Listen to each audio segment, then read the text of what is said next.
देखनी दोसरा के साथ में बात करत रहला तू हाथ लेके हाथ में। अरे ई का कहता चुप रह, ज्यादा ना बोला। तोहरा के देखनी दोसरा के साथ में बात करत रहला तू हाथ लेके हाथ में। कोई दिन से पागल तू कइले बड़ भेजा के, बुझला? अरे ऐसे ना बोलो, तू हमर जान हऊ, तू ही परान हऊ। तू हमर जान हऊ, तू ही परान हऊ। कहता काट के हम दे दी करे जाके। गड़हा में फेंक दिहा ले जाके, ले जाके गड़हा में फेंक दिहा ले जाके। गड़ा में फेंक दिया ले जाके, ले जाके गड़ा में फेंक दिया ले जाके।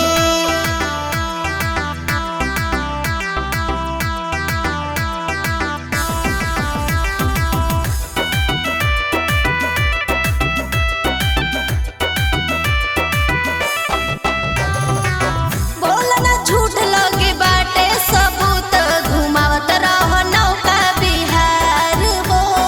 कई दिन को मिलने साथे घूमने खेलने, पुराना दोस्त यार हो। आँखी देखल झूठ बनावतला। अरे ना हो, सच कहतानी। बोला ना झूठ लगे बाटे सबूत, घुमावत रह नौका बिहार हो। कई दिन पे मिलने साथे घूमने खेलने, पुराना दोस्त यार हो।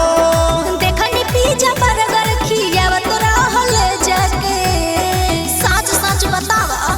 सुनो, तू हमर जान हऊ, हटा। तू ही परान हऊ।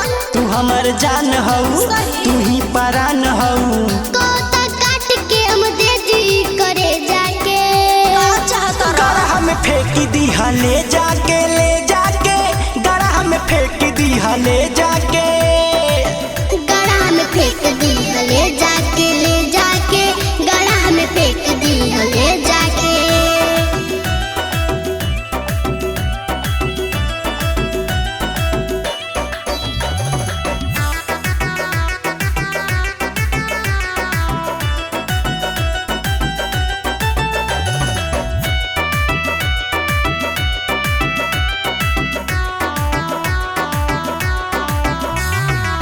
बूझे न बतिया घूमे आधी रतिया, कोहेल निर्भय राज हो। कहे आदर्श काहे खिसियालू, रहे बहुत काम काज हो। तारा ढेर काम रहता, हम सब बुझता। अरे काहे खिसिया करूं? बूझे न बतिया घूमे आधी रतिया, कोहेल निर्भय राज हो। काहे सने ही काहे खिसियालू, रहे बहुत काम काज हो। सुन यार पे चंदन, मानव न तोर बतिया के, हट जा।